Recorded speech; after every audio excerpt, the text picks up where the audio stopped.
Hello all, this is Vinay Singh from wishacademy.com and you are watching how to make website professionally। इस video में मैं आपको बताने वाला हूँ how to design a wireframe, लेकिन उसके पहले मैं आपको बताने वाला हूँ what is a wireframe। So what is a wireframe? Wireframe is an outline structure of a web page used to represent the various way to arrange information and feature on a web page creatively. It can be considered as the blueprint of the web page। अर्थात wireframe web page का एक रेखीय ढांचा है जिसका इस्तेमाल web page पर आने वाले विभिन्न विभिन्न तत्वों को भिन्न भिन्न प्रकार से जमा कर दिखाने के लिए किया जाता है। सो वायरफ्रेम को आप वेब पेज की रूपरेखा के रूप में भी समझ सकते हैं। ओके, शायद ये भी थोड़ा कंफ्यूजन है, तो चलिए इसे प्रैक्टिकली देखते हैं। इसे हटाते हैं साइड में एंड बात करते हैं आपके प्रोजेक्ट की। आपका एक प्रोजेक्ट होता है, उस प्रोजेक्ट के अंदर बहुत सारे पेजेस होते हैं, तो हम सबसे पहले उनमें से किसी एक पेज को चूज करते हैं। ओके, देन बाकी पेजेस को साइड में हटाते हैं एंड हम देखते हैं कि इस पेज के अंदर कौन कौन से फीचर एंड एलिमेंट आने वाले हैं। लेकिन उसके पहले हम इस पेज को 3 भागों में डिवाइड करते हैं, हेडर, बॉडी एंड फुटर। चलिए अब देखते हैं कि हेडर में कौन कौन से एलिमेंट्स या फीचर्स आने वाले हैं। सो हेडर में होगा logo, navigation, cart, user icon and search. ठीक है, हमारी एक प्रोडक्ट सेलिंग साइट है, तो प्रोडक्ट सेलिंग साइट में जनरली ये रिक्वायरमेंट होती है। देन अब बात करते हैं बॉडी की।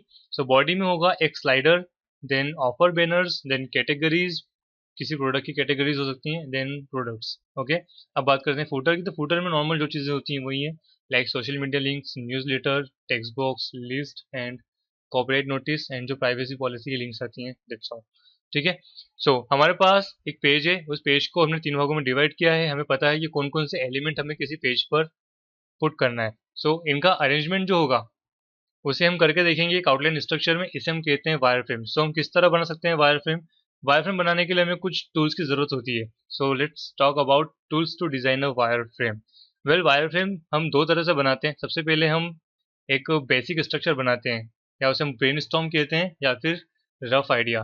तो जो रफ आइडिया होता है उसे बनाने के लिए आप पेपर एंड पेन का यूज़ कर सकते हैं, या वाइट बोर्ड का, या एमएस पेन ब्रश में आप इसे ट्राई कर सकते हैं, और या फिर बेल्सेमिक में। बेल्सेमिक जो है वो वायरफ्रेम बनाने का एक सॉफ्टवेयर है जिसे आप इंटरनेट से डाउनलोड कर सकते हैं। ओके, वेल मैं प्रेफर करता हूँ white board and pen brush mostly, and उसके बाद paper and pen, then Balsamiq. Finally जब एक रफ आइडिया दिमाग में प्रिपेयर हो जाता है तो हम बेल्सेमिक की तरफ बढ़ते हैं। Okay, so save paper, paper and pen की बजाय आप pen brush and whiteboard का इस्तेमाल कर सकते हैं।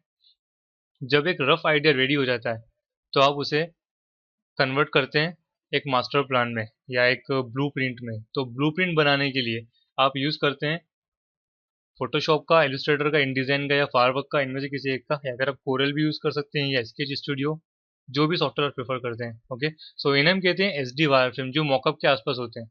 इनमें केवल कलरिंग नहीं होती है, ये ब्लैक एंड व्हाइट होते हैं और इमेजेस की बजाय वहाँ बॉक्सेस होते हैं। तो चलिए देखते हैं कि हम बेसिक या रफ आइडिया किस तरह बनाते हैं। सो रफ आइडिया हम डिज़ाइन करने वाले हैं। Let's design a rough wireframe, लेकिन अगले वीडियो में।